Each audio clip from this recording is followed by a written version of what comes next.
The world stood still on August 31, 1997, when the news broke that Diana, Princess of Wales, had died in a tragic car crash in Paris.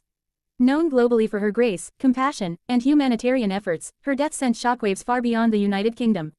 That fateful night, Diana was being pursued by paparazzi as she left the Ritz Hotel with her companion, Dodi Fayed.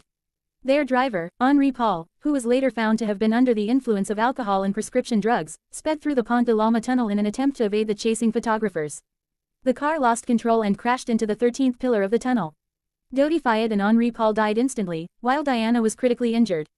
Despite efforts to save her, she was pronounced dead at the Pitié-Salpêtrière hospital in the early hours of the morning. Her body was flown back to London later that day, with millions already gathering to mourn her loss. The days that followed were marked by an overwhelming public display of grief. Outside Kensington Palace, a sea of flowers grew, reaching several feet high and stretching for blocks. People from all walks of life, young and old, from the UK and around the world, came to pay their respects. Her death struck a deeply emotional chord because she was more than just royalty.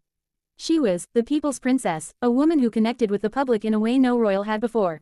She held AIDS patients when others were too afraid, walked through active minefields to raise awareness, and broke down barriers by showing genuine emotion in the public eye. Her vulnerability and strength resonated with millions, and in her passing, it felt as though the world had lost someone truly irreplaceable. Conspiracies and theories quickly followed the official announcements. Some believed the crash was no accident, pointing fingers at the British establishment or secret services. Dodi Fayed's father, Mohammed Al Fayed, publicly claimed the couple had been targeted. An inquest and multiple investigations, including Operation Paget by the Metropolitan Police, were launched to look into these suspicions. The conclusion, after years of scrutiny, was that it had been a tragic accident caused by a combination of reckless driving, paparazzi pursuit, and the failure to wear seatbelts. Still, for many, the idea of such a radiant life being snuffed out so abruptly remained difficult to accept.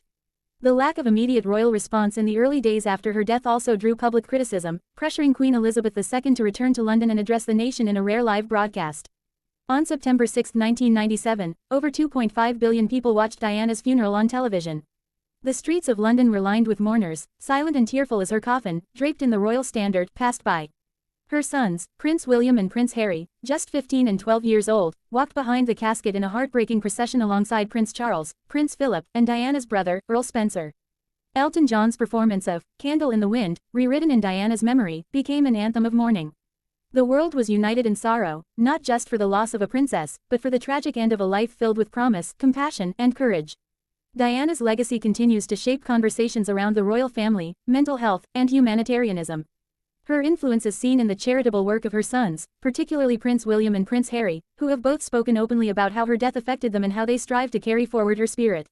From her tireless advocacy for those suffering in silence to her bold defiance of royal convention, Diana remains a symbol of empathy and strength.